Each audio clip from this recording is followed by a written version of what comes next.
Morning, everybody. Thank you so much for joining us on this very freezing Kirikiriroa morning. We are going to start today's meeting with karakia, which we already have on the board. Kia inoi tātou. Tuia e runga, tuia e raro, tuia e roto, tuia e waho, tuia nā kaimahi o te koni hira o Kirikiriroa, whaia te iti kahurangi, kia u, kia mau, kia ita, homie, huie, taikia. Thank you so much. We have, in our apologies, just an early departure from Councillor Tauriki, who's on Zoom, but I think we may be finished before 11:30 somehow, Councillor. But I will move to accept the apologies. May I have a seconder? Deputy Mayor O'Leary. All those in favour? Aye. The motion was carried unanimously. Next, we are going to confirm the agenda. I will move. Councillor Van Oosten. I'm so sorry, Councillor Casey Tucks. You can have the next one. All those in favour of confirming the agenda? Aye. Wonderful. Do we have any declarations of interest? I love trees. You love trees? I love trees. If that's it, we have no declarations of interest. We will move on to confirm the minutes of the Regulatory and Hearings Committee 10th of April. Thank you so much, Councillor Van Oosten. Councillor Casey Cox, would you like to second? All those in favour? The motion was carried unanimously. And next we are onto the tree policy, which is, to be honest, possibly the greatest item this chamber has had this term, let's be honest. Joanna, do you want to introduce, or are we going to jump straight to public forum or verbal submissions? Yeah. First up we have Kitty Wallace, and for those of you intelligent, that is on page 80 to see the submission.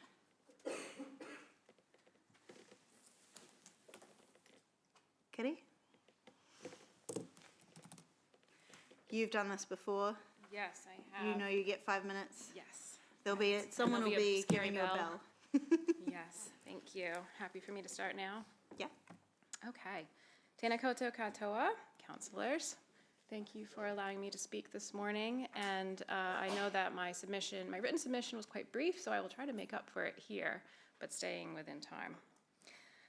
First of all, did you know that worldwide, of the 20 largest cities, half have a tree or forest policy already? Of the 10 most livable cities ranked this year, 7 have a tree or forest policy. And one of these is Tamaki Makaurau, Auckland, so we can't let them leave us behind. These cities recognize the importance of urban trees beyond their aesthetic or amenity value. Ko Kitty Joy Wallace Toko Ingoa. I'm a scientist at Te Whare Wananga o Waikato, University of Waikato, and I specialize in urban forest ecology. I feel compelled to comment on this draft policy due to the many taxpayer dollars used to educate me and support my current research. I also feel obliged to speak for the future generations. Native urban trees are certainly taonga and support other species that are part of our cherished biodiversity. But today, I will focus on the multitude of pragmatic benefits that urban trees provide, which will only increase in economic value as climate change and its related extreme weather events unfold, which I'm sure we all observe. I would like to see Kirikiriroa Hamilton adopt a tree policy that allows us to constructively capitalize on our wonderful trees by minimizing mature tree removal and planting more native trees. Here are some reasons why. Urban trees provide cooling services. Cumulatively across the city, trees help keep a city cool during the hot, dry summer months. With climate change predictions pointing towards a hotter Hamilton, we need all the cooling we can get to reduce our ballooning energy costs. Urban trees play a role in our respiratory health. Next to streets especially, they act as screens, capturing air pollution, massive amounts of particulate matter from car exhaust. They prevent it from floating into our homes, where research shows it exacerbates illnesses such as allergies and asthma that cost our health system about $1.2 billion annually, nationwide. Urban trees support our mental well-being. When we look out a window and see green, it provides a soothing effect, helping to reduce stress hormones, and increase our physical well-being. We have co-evolved with trees, and research is indicating we have underestimated their intrinsic importance to our mental well-being for far too long. Urban trees increase property values. Healthy, mature trees in a good landscape setting can add 7 to 19% in value to a residential property. And in areas which are losing tree canopy cover, prices can actually decline as much as 6%. Urban trees help regulate flooding events and stabilize the soil. Many of us have heard about urban forests and the sponge effect that they can have. It's true. Their roots soak up massive amounts during large rain events. This alleviates burdens on our drain infrastructure, and it mitigates property damage. Further, tree roots hold soil in place, keeping it where it should stay, in gardens and under houses. Urban trees, finally, last but not least, capture carbon, especially the large ones, which continually incorporate it into the soil beneath them. Small trees don't hold a candle to what the big ones can actually do. So, in summary, I'll share an analogy. I enjoy a glass of whiskey now and then, and to me, trees are like whiskey. You must wait a long time for them to mature, and you should savor the result once they do. I support the aspects of the draft tree policy that align with the benefits that I've listed today. This policy should allow removal of trees in only a minority of circumstances and promote planting of many more. Thank you for your time. Ngā mihi nui. Anyone have one question? No? That was really clear. Thank you so much for coming in. My pleasure. Thank Really you. appreciate it. Just before we move on to the next emitter, if I might ask a favour of the chamber, if you have a phone, could you put it on mute, please?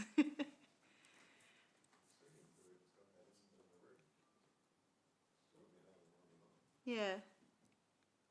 All right, I think I've given you a wonderfully awkward moment to mute those phones, so we will continue on. Next up is Phil Evans. Another person I don't have to explain how speaking works. When you're ready. Thank you. It's been a while since I've been here. Good morning, everyone.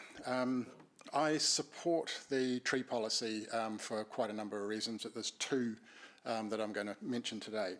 My submission has two aspects. The first issue is spelled out in my written submission and relates to the narcotic effect kowhai trees have on honeybees.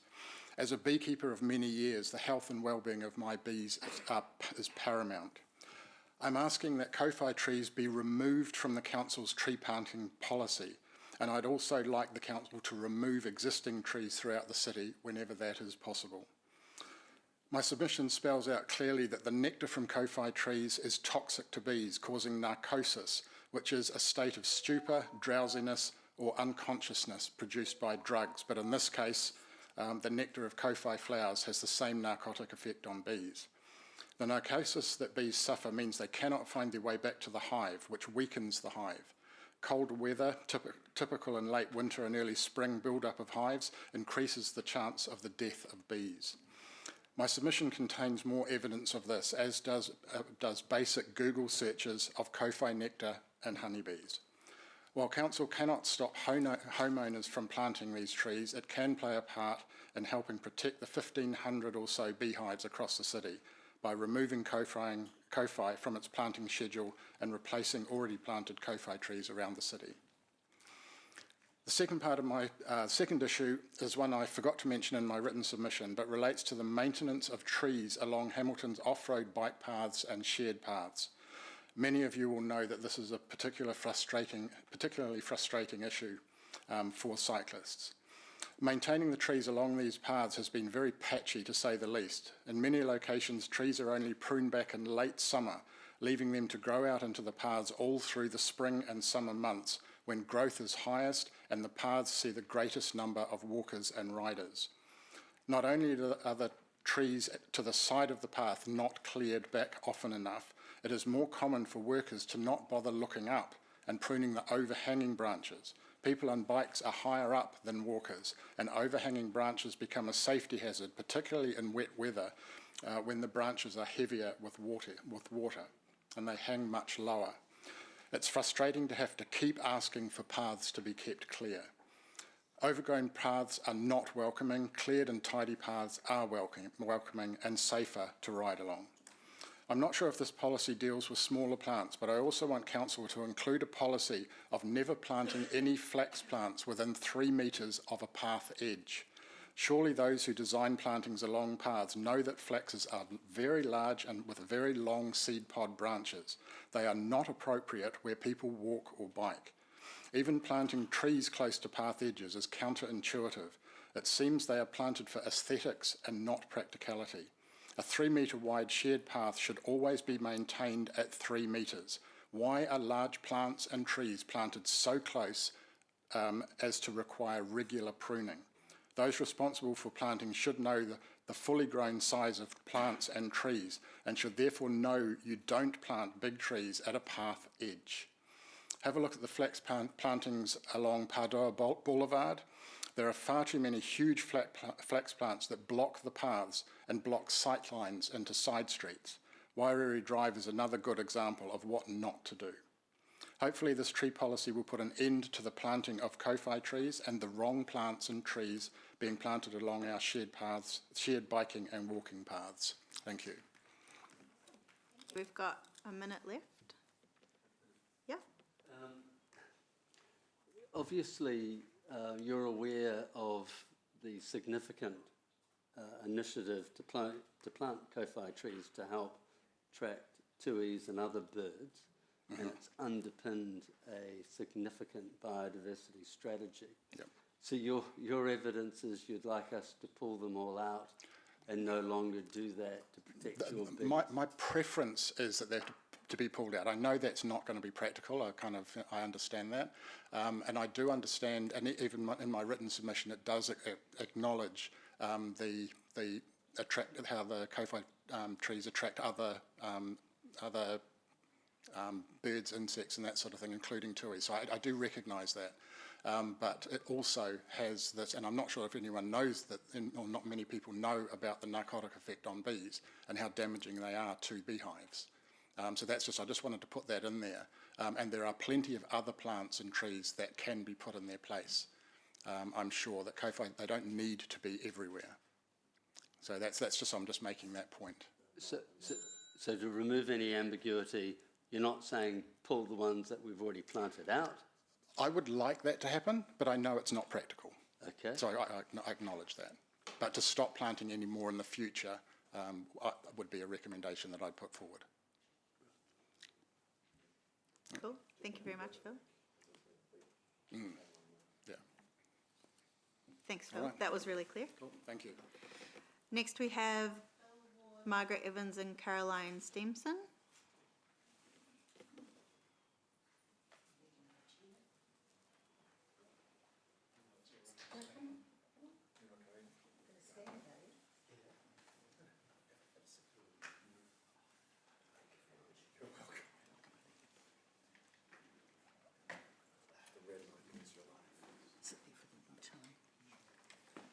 Thank morning. you for listening to us.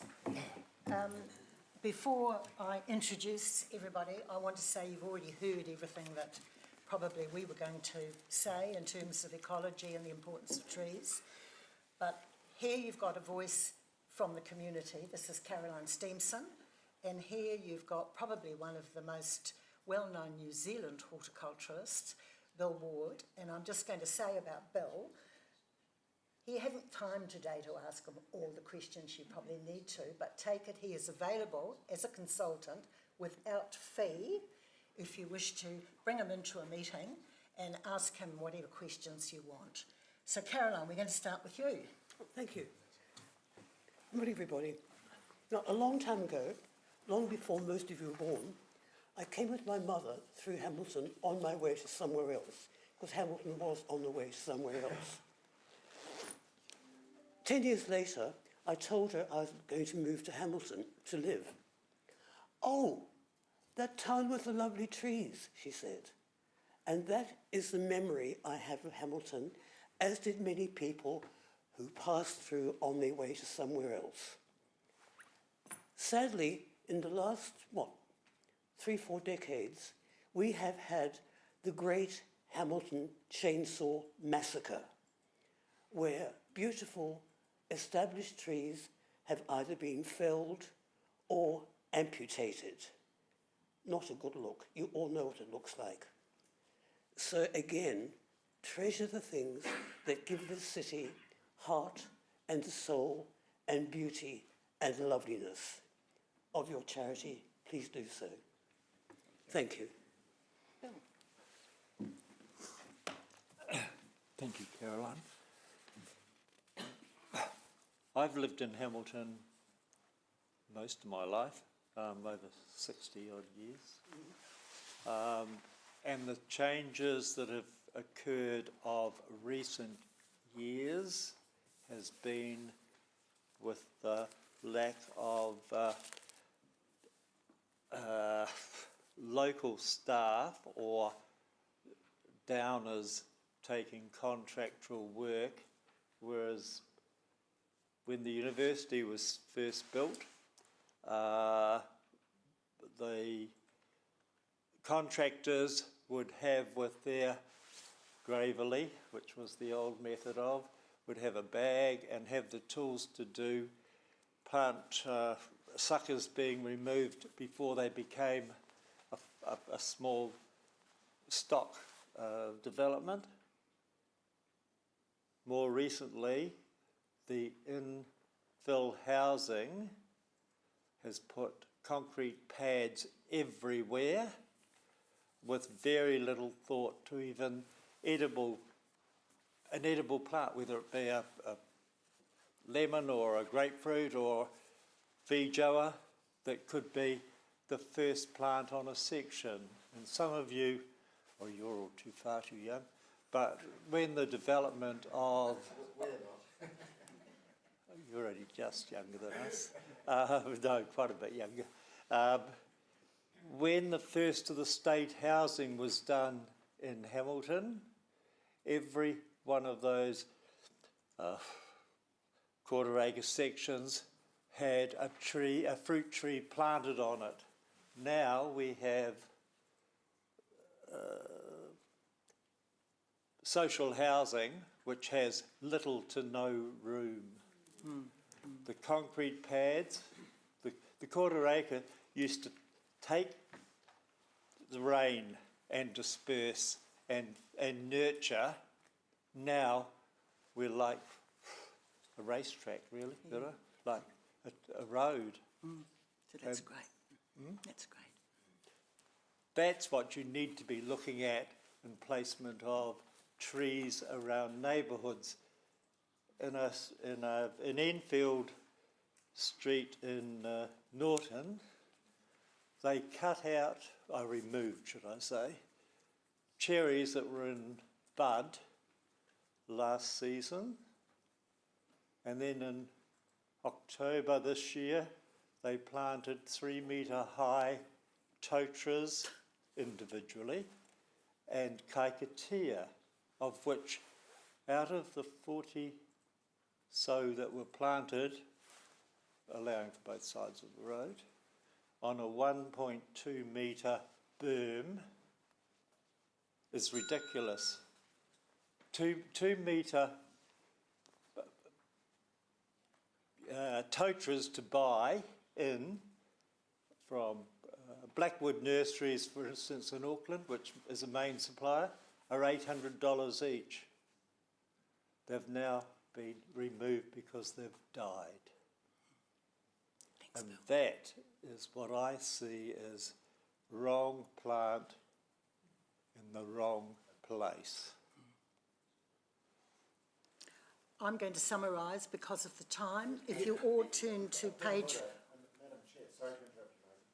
Given that we have 3 submitters, Margaret hasn't spoken yet, and the next slot is vacant, could I suggest that we just allocate that time to this group, and it will allow, because we've got 3 very knowledgeable people, to be helpful to ask some questions. Is that possible? I'm just looking to my advisor. Sorry, Margaret, just... Thanks.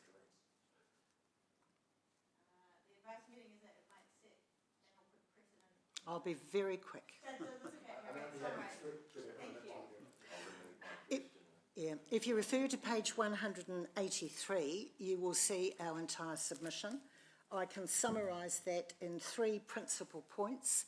We are simply saying to have a tree policy fails to review the policies you've already got. Some of you may know that I've had international and Commonwealth experience in terms of ecology, and it's quite clear that when you think of trees, you've got to think of kaitiakitanga, you've got to think of an integrated approach. So we are saying, pause on this policy, have a look at your entire nature in the city policy, and bring it all together as one. That's our first point. The second point is have formal partnerships with central government and other organisations of the like Tui 2000, like Pest Tree, to 2050, because they're all relevant and you are ignored in most of that policy. And thirdly, we're saying, please fit this nature in the city policy through everything else. And my final point, and some of you may follow the news, you will have noted that Auckland City Council has just raised $250 million to plant trees through a bond issue. Where's your creativity? Thank you. That was very clear.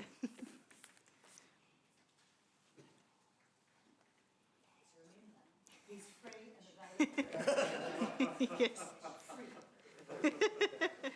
Thank you so much for taking the time to come in. Martin Toop?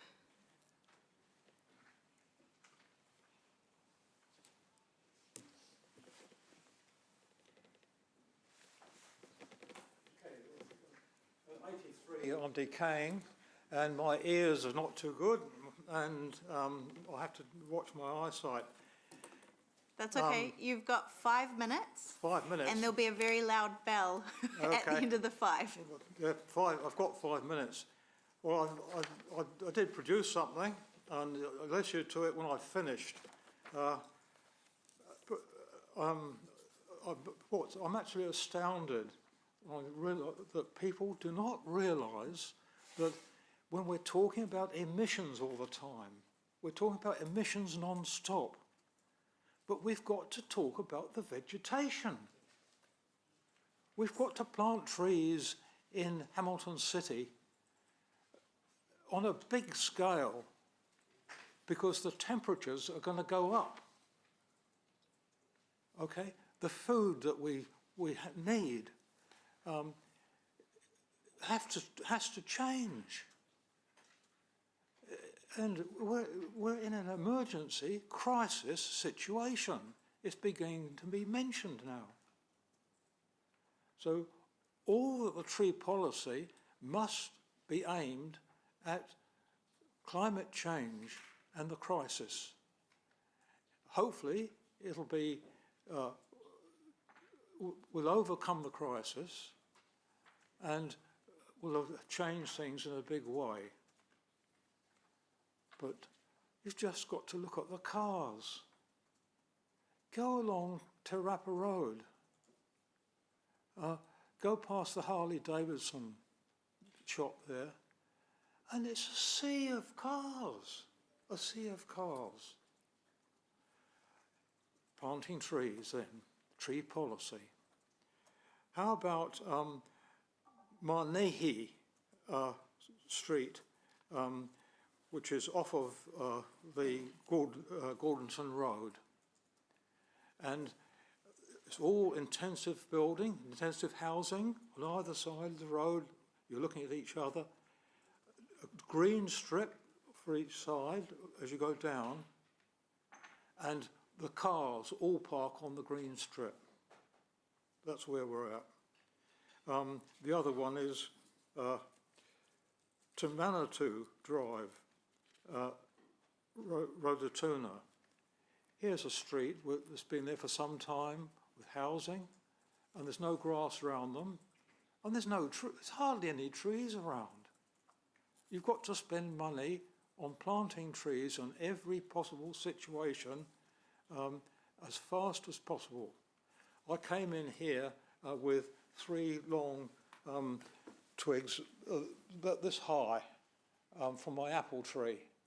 I wanted to show you that these twigs have grown in 1 year that much. So to get shelter, how quickly are we going to get shelter around from a 40-degree temperature in Hamilton in a few years' time? That's one of the big things there. And of course, Resolution Drive. I love Resolution Drive. It's got bush all the way down it beside the road, kauai trees in it, I'm sorry. And then you hit the Waka there, and then you cross over there to get to the expressway. And oh, it was lovely. They planted rerewa trees all the way through to the expressway. Lovely. Well, how many are left now? How many are left now? Yeah. We could get honey off them. You can plant, in some cities in the world, they're planting orchards, okay? Orchards, and people can actually access the apples. My 2 apple trees on the front garden were were cooking apples, so nobody bothered with flogging them. Yeah. So the policy statement must really emphasise climate change and the work that needs to be done, okay? If you want to know anything about cities and growing trees, Google it. Google city, urban trees, or trees, urban. It's going on all over the world.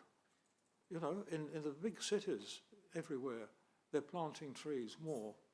I don't know whether it's going to be enough, and I don't think that worldwide no one really accepts that planting trees is just as important as emission control.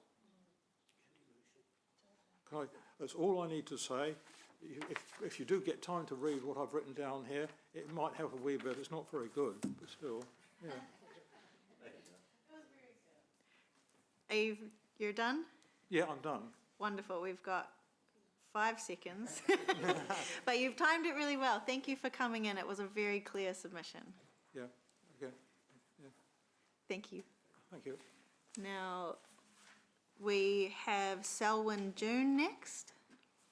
Good morning. Like Martin, 5 minutes. Yes. If you want questions, just leave time at the end. Okay. Yeah, good morning, everyone. Do we need a tree policy? Yes, we do. Given the many benefits of trees in our city, I think it will help us appreciate them more. And it may even sharpen the minds of our council staff and planners. Also, it's very useful to have some fairly specific guidelines on how trees should be planted and looked after. So I've got 4 specific comments. There is room for more trees in the city, as Martin has described. It's a matter of looking where they could be planted and choosing the right species and looking after them. Someone mentioned nature in the city. Well, there's 1,000 hectares of gullies, let alone the city parks. And obviously there is a Nature in the City program which covers the gullies and their management and a lot of planting.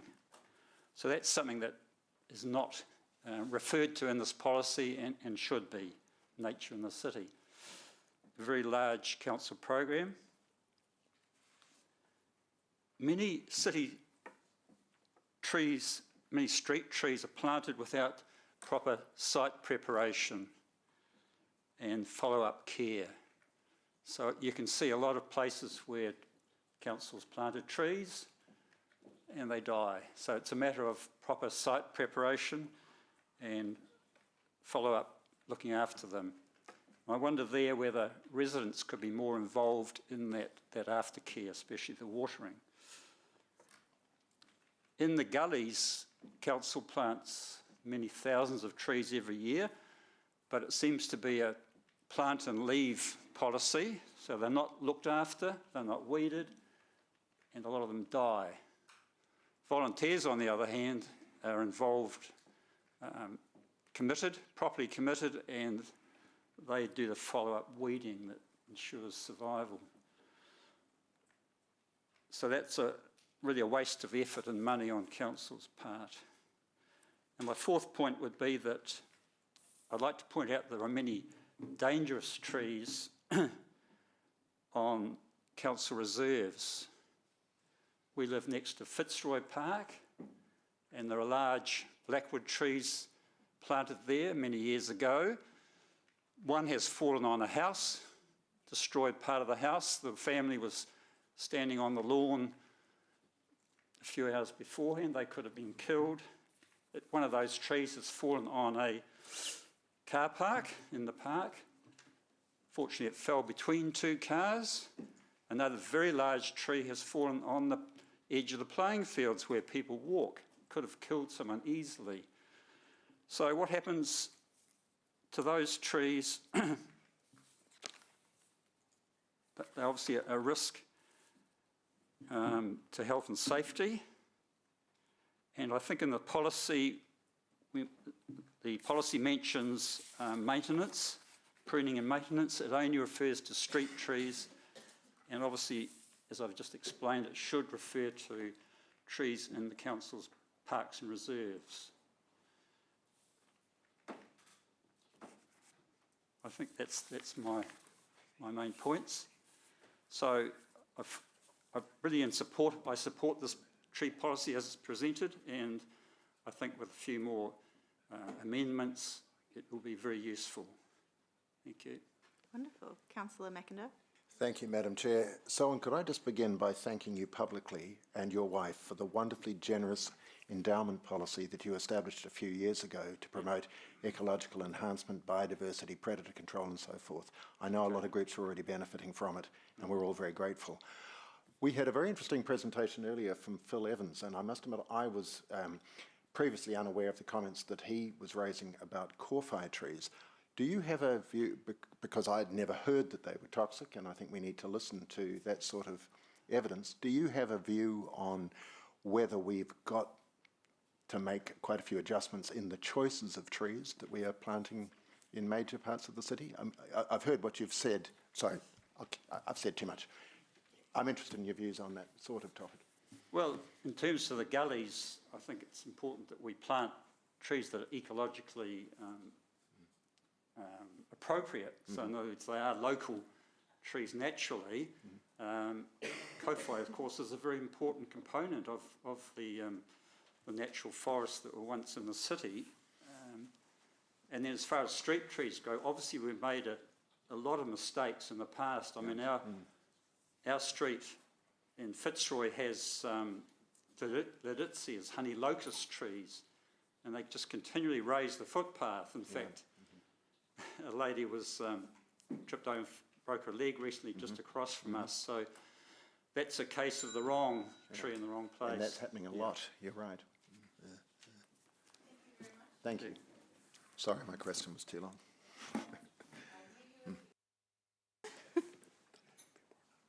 Okay, we're going to take a 5-minute, just while we wait for the next submitters to join us online. So please talk amongst yourselves, ideally about trees.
We have Sam Leheron from Pragma Homes speaking to Rebecca Shaw's submission online.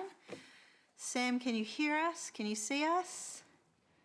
Yes, I can. Good morning. Good morning. You have 10 minutes to speak to your submission. If you would like to have questions asked of you, please leave time at the end. Wonderful. Thank you very much for the opportunity to join you all this morning, and I really appreciate the opportunity to speak on behalf of Pragma Homes regarding the draft trade policy. Sam, I'm so sorry to interrupt. We're getting some feedback. I might just...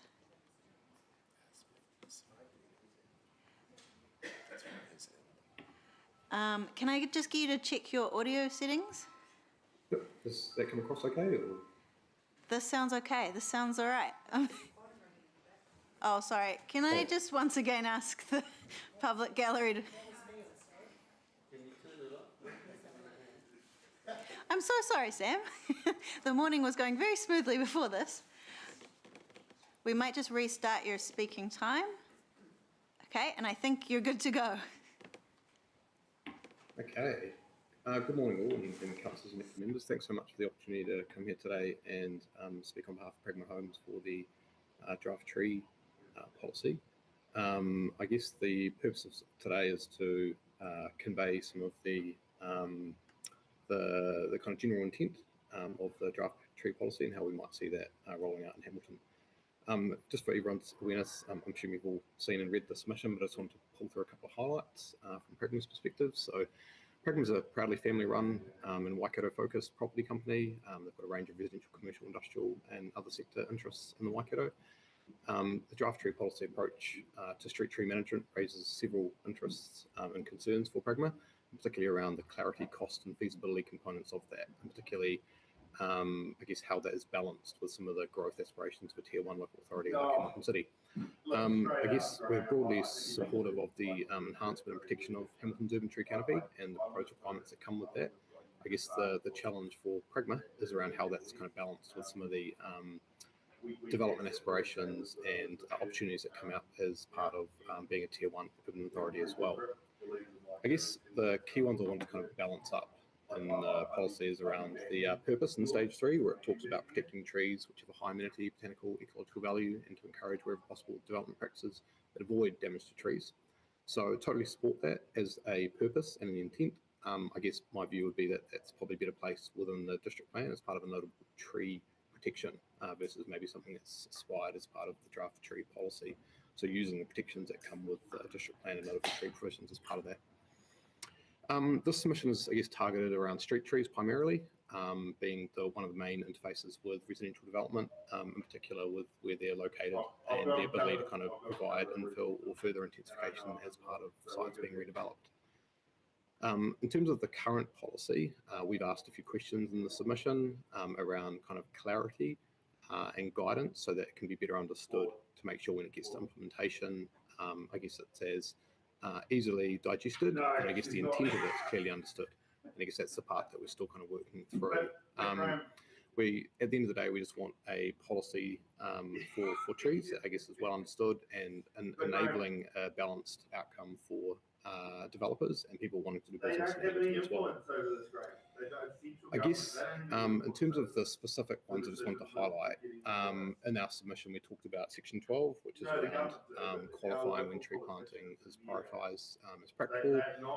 Obviously high precision root cycle roots makes a lot of sense for where you want those urban canopies to be achieved. I guess balancing that with some of that land being highly zoned for high intensification. I'm quite interested to understand how that might work. Policy in section 22 talks about implementation of the application for tree owner approval. Overall, the intent is around front-ending that and I guess engaging with council prior to works commencing. It talked about a 2-week lead-in timeframe. I guess difficulty with that is, that could have a big implication of how a site might be developed. And I guess understanding, like a root protection zone for a street tree might influence where the right-of-way is located, and that could change orientation of outdoor living areas, development yield on a site, and trying to understand the certainty that comes with that. And I guess if that tree owner approval is required early in the process, how and when that might be achieved is really important to understand. In terms of the section 30, around the removal criteria. The retention of street trees is clearly understood. I guess it's the ability for this to be considered and balanced within the delivery of the quality and affordable. I'm so sorry to interrupt again, Sam.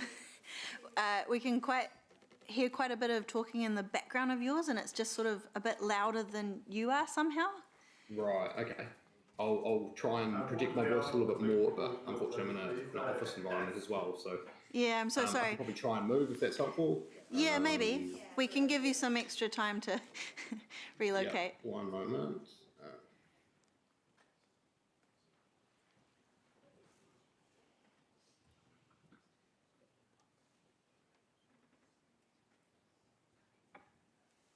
Yeah, but they my job to do what. Thank you to the room for being so patient.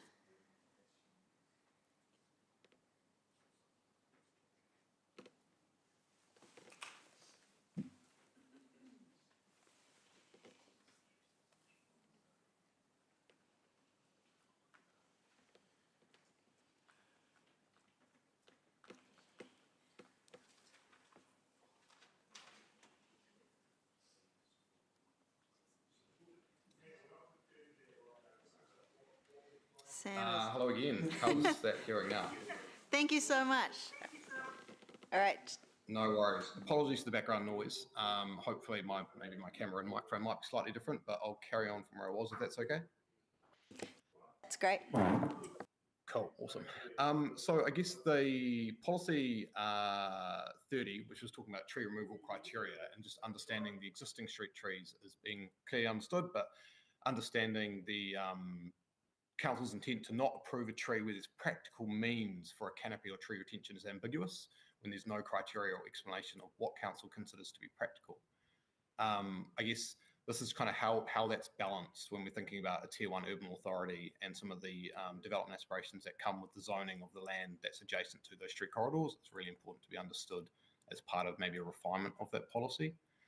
In terms of policy 33, it talks about council may consider the removal and replacement of trees on a case-by-case basis and allow for an activity or development where no other alternative design option is available. Again, no other alternative design is intended to be, how that's intended to be interpreted is really important to be understood, and leaves quite a lot of subjectivity in terms of how one might assess that. Obviously, the impact on that could be quite significant when it comes to the potential yield or on-site outcomes that could be achieved, particularly in residential developments when you're looking to have northern orientations for outdoor living areas, and I guess where you put right-of-way locations and some of the broader outcomes you try and achieve when balancing the residential development that comes with infill. In terms of policy 34, it talks about an application for tree owner approval must be submitted for consideration in the early stages. I guess we're really interested to understand the size and significance of trees throughout Hamilton and I guess how that's understood and implemented. The timing and sequencing of such an engagement, I guess, is the parks team envisaging and resource to be able to manage that? How might that be run in parallel with like different services that Hamilton City provides in terms of pre-application meetings for resource consents? And I guess the ability to manage that through a timely manner when people are doing due diligence or making feasibility assessments on sites. And I guess, totally appreciating that there's quite a big range of street trees that are in Hamilton in terms of their, native, exotic, maturity, maybe some of the character components of them as well. And I guess understanding how that might play out in a assessment of an application for tree owner approval process is really important to understand as well. And I guess just on behalf of Pragma, I guess the timing of some of these decisions and ability to have conversations that provide certainty and clarity to progress with sites is really important in that space as well. So that in addition to maybe policy 34, which talks about the need for potential ecological reports based off the status of the trees or some of the determined fauna or flora that might be there. Again, that's potentially quite a significant cost depending on how and when that might be determined. They're the kind of high-level snapshot that I've just tried to cover in terms of the Pragma's interests in this draft tree policy. So I'm happy to take any questions or clarifications on those points as well. Wonderful. We've got 3 minutes left. If anyone has any questions? Everyone's got really serious thinking faces on that you won't be able to see on Zoom. Yes, Councillor Bidder? So Sam, what would be a reasonable time frame for response from council on these issues to suit development progressing? Thanks for the question, Councillor Bidder. I guess it would probably depend on which stage of the process. So if we're talking about for a removal, or if we're just talking about for a kind of works within type scenario, because I guess they've been presented in both scenarios. I guess normally if you're talking about the concept design phase around a tree removal, probably 10 working days is probably pretty fair when you're dealing with preliminary advice and concepts decisions. Whereas if you're looking at something around a works within type scenario, like a root protection zone, but you're not actually requiring removal, then I guess we'd be hoping for something a lot quicker, maybe 5 working days. Yeah. And for a street tree, what sort of circumstances do you think there would be for needing an ecological report? One would imagine it would be fairly simple to deal with for a street tree. Do you think that the council could deal with that in-house rather than requiring a developer to provide an ecological report? Oh, we would always hope that would be the case, given that there's a lot of expertise within council. And I guess that would probably depend on the, for a street tree context, I guess the purpose of what that tree is delivering. So yeah, I'd be supportive of that. Yeah, thank you. Any further questions? Councillor Casey Cox? Yep. Thank you, Sam. Just a question in regards to the district plan. You mentioned that might be a better way of managing some of this stuff. I'm just curious as to how you see this fitting in with some of the requirements around Plan Change 12, which I understand has some implications around trees as well. So just from your knowledge, just wanting to understand how how that might play out in your mind. Yeah, thanks, Councillor. It's a good question. I guess I'd probably differentiate the two in the sense that PC12 looks at kind of the on-lot outcomes in terms of tree canopy provisions, landscaping provisions and the like. And I guess this submission and I guess the draft tree policy is very much focused on the streetscape and I guess some of the parks, assets in wider areas. The Pragma submission is focused on the street tree environment. So I guess PC12 is slightly different. It has its own protections in terms of tree canopy expectations and we're definitely supportive of that and the intent that that's trying to achieve on site. The focus around street trees is probably more how that gets implemented and I guess how that's balanced with the outcomes of PC12. And I guess in my view, if the street trees are have some really important biodiversity, character or kind of ecological aspects which kind of warrant them being protected, then the district plan has a vehicle via notable trees being scheduled to do that. So I feel like that's an important opportunity for that. My kind of comment is probably that the draft tree policy appears to kind of be dipping into that category in terms of how it's thinking about street trees. And I guess I think that presents a challenge when you're looking at feasibility of land for redevelopment and infill opportunities. Okay, thank you. Cool. That brings us to our time. Thank you so much, Sam. I really appreciate it, including moving halfway through. But it was really useful and valuable, so thank you so much for submitting. Wonderful. Thanks all. Thank you. Cool. And our last submitter of the day is Remu, who is joining us online. Remu, you have 5 minutes. If you would like time for questions at the end, please leave time in that 5 minutes. And you'll hear a ding at the end of the 5 minutes. Ka pai? Kia ora. Kia ora, my name is Remu. I am a resident of Dinsdale and I wanted to give a really quick oral submission just in support of this policy. As far as I understand, the vast majority of people who made submissions in regards to this policy were very supportive.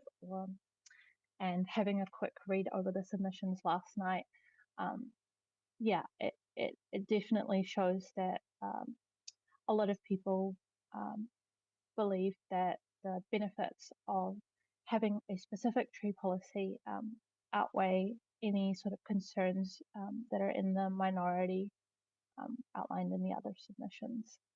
It's a really good idea to have clear policy where we don't have any, and I know that the previous speaker before me was talking about overlaps in policy, and that is obviously a concern to address as well. But having a clear policy that is specific to the issue that you are referencing makes clear the expectations and the guidelines and the rules for everybody engaging with council, as well as for council itself. And that includes local businesses and the general public. In terms of the policy specifically, I care a lot about the trees and the canopy coverage of our city because of health and safety reasons, and I know that this was a common theme throughout the other submissions as well. The impact of not having trees is massive, and that's from all sorts of things like heat, climate catastrophes such as those that we've seen in Auckland and other regions around the country in recent years, as well as some other stuff that I know has been linked to other submissions that I've given to council, as well as other policies that you have sought feedback on, such as providing safe spaces outside for residents, and activities like sports and recreation, but also just other activities as well, such as outdoor businesses, education, stuff like that as well. I was really glad, I guess, to see that the policy was in line with the 3 strategies that council policies are supposed to be in line with. Yeah, to me, that's a really good sign that this policy is hitting the right points. And while there might be some small details that need to be worked out still, I think overall that this policy has the broad support of our city. That's all from me if there are any questions. No questions at this stage. Giving one final look to my colleagues. Thank you so much, Remu. That was really clear and appreciate taking the time to come in. Thank you. Awesome.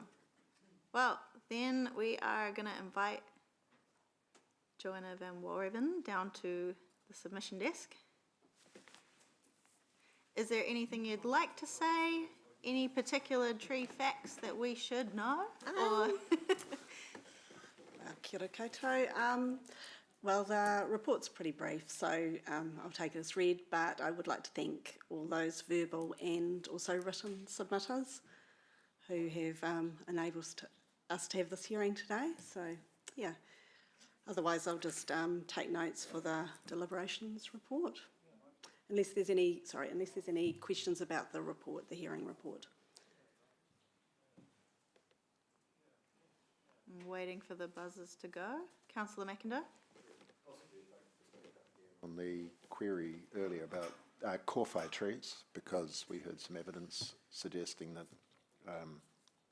they're toxic to bees, I'd just appreciate some detail, some comment to ensure that we factor that in, given that there's been a very sustained policy in recent times to plant kowhai. I'm also hoping that we're going to have some responses that will take into account the concerns we've heard today about planting at inappropriate times of the year and then a failure to maintain those trees and plants that has led to many of them dying and having to be ripped out, because clearly that's just an aspect we are not getting right in some instances at the moment and need to. Thank you. Thank you, Chair. We've got a lot of situations of the wrong tree in the wrong place. Should we have different rules for those? Because in some cases they should actually be removed, and we are trapping ourselves with our rules where we can do better.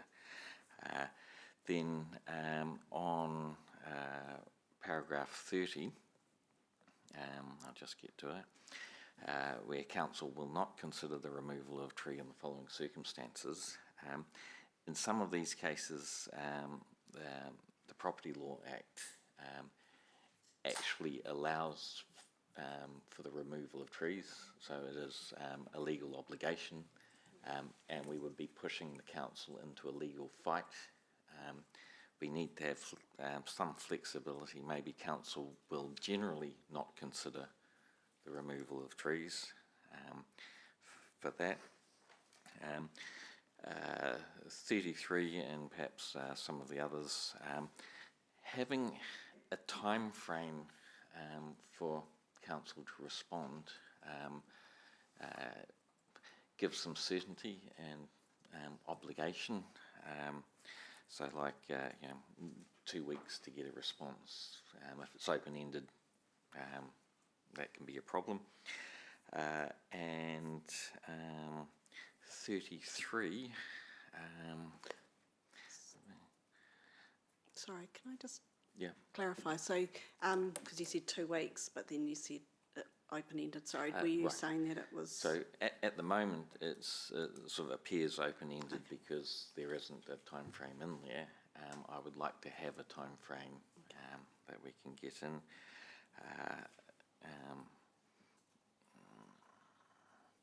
Yes, so 33, which is talking about the council may consider the removal where no other alternative design option is available. If we could have practical alternative design option, that would just give a little bit more flexibility. And the last one is 38. That's where sites may require an ecological assessment to be provided by the applicant. For a lot of street trees,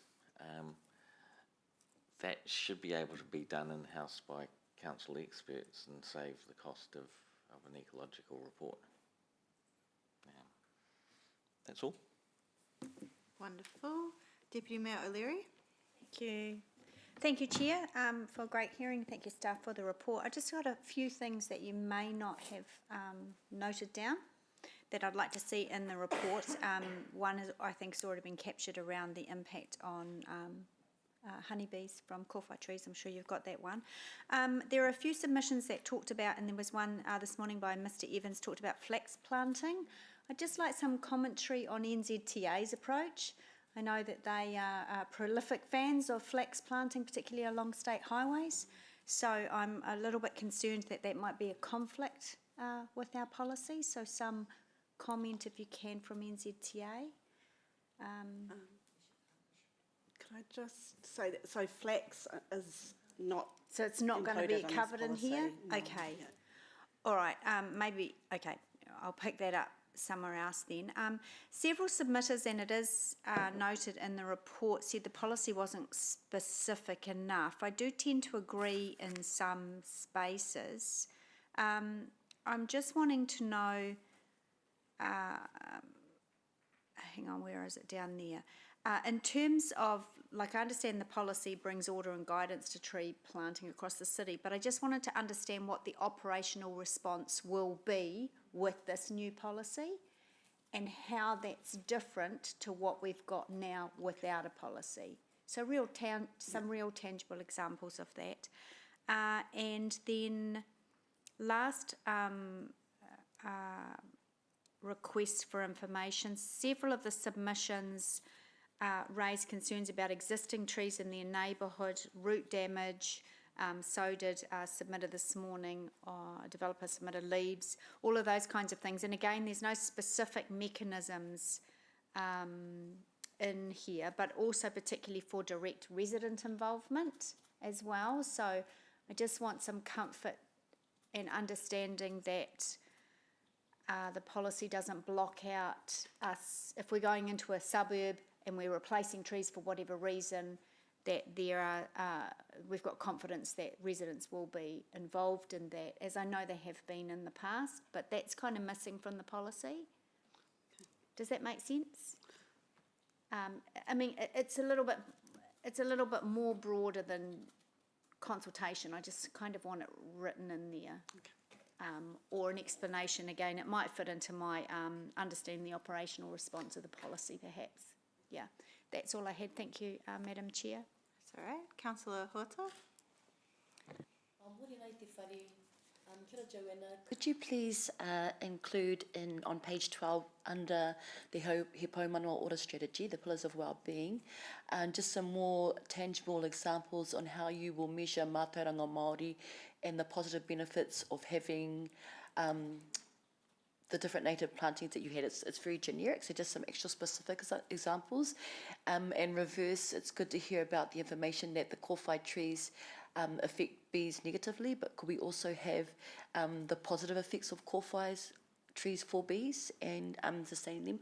I just did a quick Google search, but it's just Google, so you guys are the experts.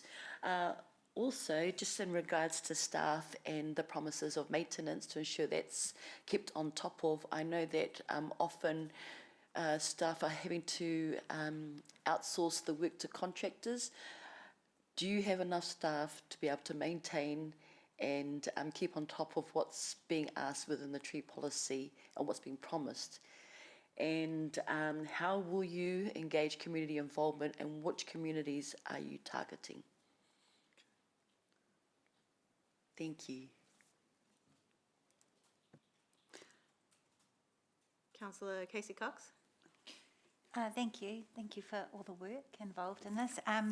Just a question around, I think there was some confusion maybe around the intersect between this and nature in the city. So maybe just a way of explaining that clearly, that this doesn't include the gully restoration work. Yeah. And then I guess just building on what Councillor Bitter said around whatever might be able to be done to tighten up some of the definitions so that the developers feel more comfortable or more sure of what our process will be. Yeah, but you've probably got that already.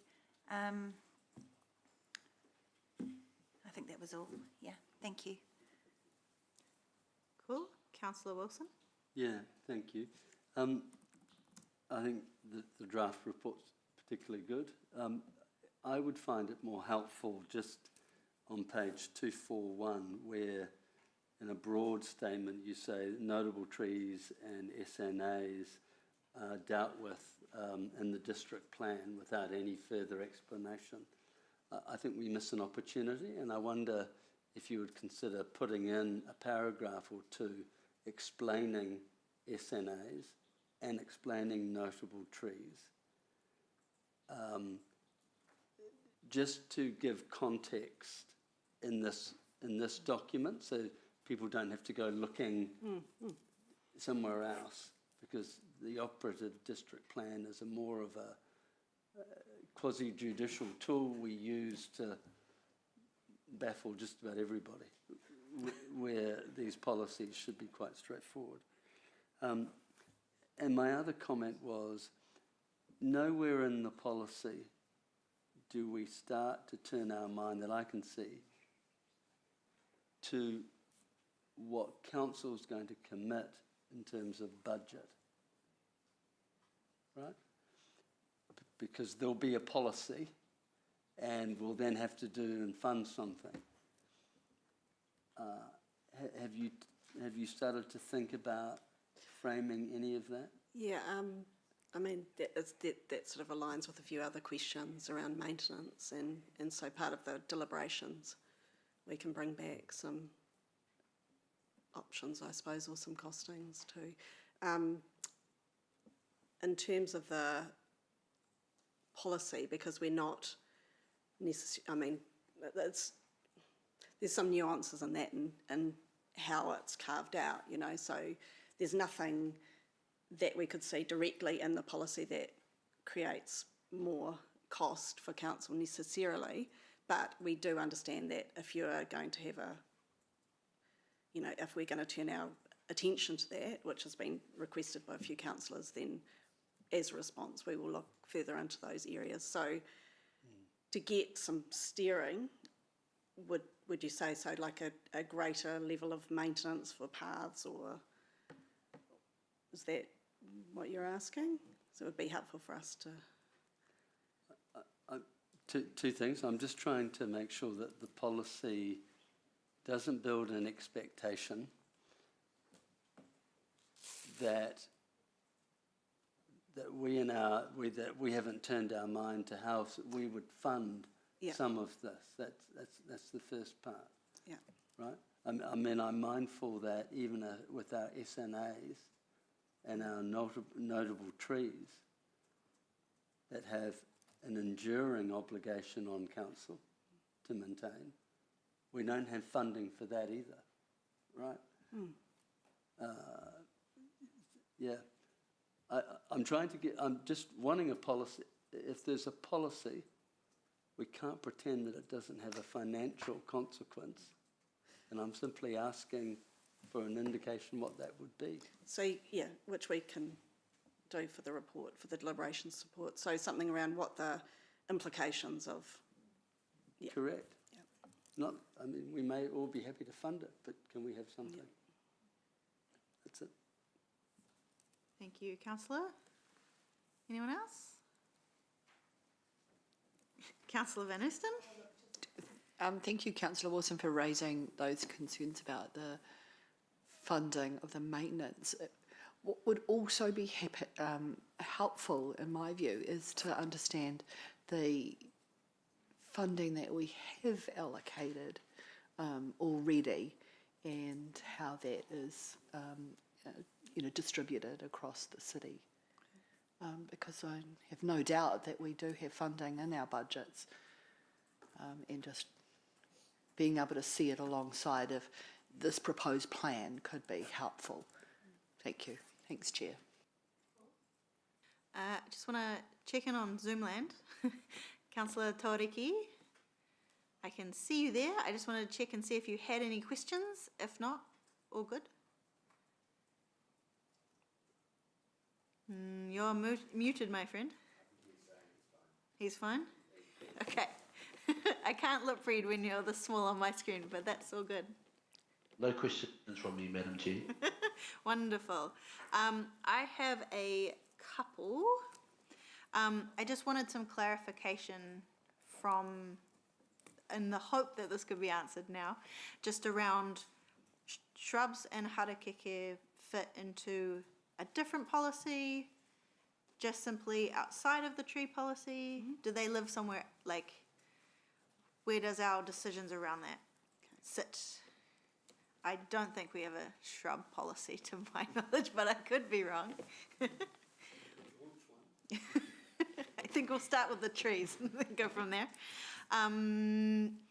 Just sort of tying into some of the earlier questions, it would be great to know what can the public expect to see from this policy being passed? Okay. So, like, with existing budgets, we approve this policy. Do they see changes to their street trees? Do they see maintenance happening that's not currently happening because this policy directs it to happen now? Okay. I hope that makes sense. I can clarify with you later if that's helpful. I'm going to make a compliment sandwich here. I thought it was, it's where you give a compliment and then a piece of more critical feedback and then another compliment. Yeah. So I wanted to say really, really great report, and I particularly enjoyed, I'm going to not be able to scroll to it fast enough, page 12. This might be my favourite report so far of this term because it broke down all of the strategic documents and how it aligned with it. And I was like, this is like Christmas. This is so good. This is everything I've ever wanted. Which may show you how nerdy my Christmases are, but I digress. I did have a strong, I had several pieces of feedback from members of the public who did the submission saying there was a box that said, do you feel strongly about this policy? Which was asking if you wanted to speak to it. But I had some people message me, more than one, to say that they did feel strongly about it, but they did not want to do a verbal submission. And I had not seen this box before, but just wanted to make sure that that was captured, that people wanted a, do you want to verbal submit, yes, no?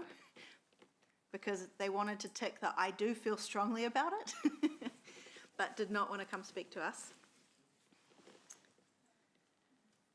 But yeah, I otherwise just wanted to acknowledge that this was something that we have talked about a lot at the Climate Advisory Panel, and it's really lovely to see something come through many, many months later.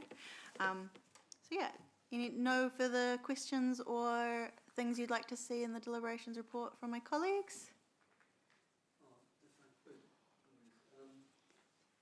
I think Margaret Evans mentioned something about a green bond. And it would just be really interesting to get a summary of what other councils, the mechanisms they're using to raise some liquidity to fund some of these initiatives. Okay. I mean, apparently they raised $1 million or something. 250. Gosh, could you imagine how many trees we could get for 250 million?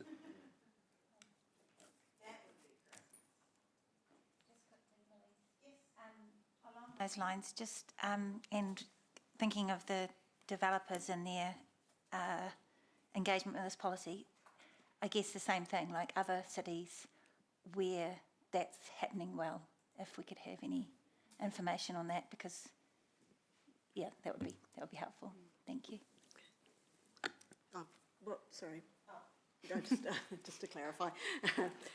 So where, what is that? Well, so other, because I think Kitty said half the cities in the world have a tree policy. Oh, I see. So just where that's working well with developers, so that there's a clear, I mean, there might just be a few examples or ways of doing it that work well, so that their processes are clear.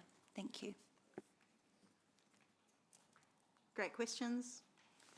Do you have anything else you need from us? No, I think we're good, but Cool. You've done really well to nail that down. Wonderful. I will move to accept the hearings report. Can I have a seconder? Councillor Wilson. No debate because we're just accepting a hearings report. All those in favour? Wonderful. The motion was carried unanimously. And that brings us to the end of our morning of trees. Thank you very much. Oh, I'm sorry, I jumped the gun. Closing karakia. I knew I would forget something this morning. And James is going to put it on the board.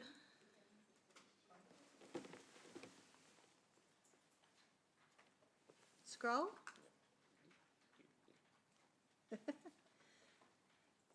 Tēnei te whakairi, tēnei te whakawātia, haumia, huia, taekia. Now you are released.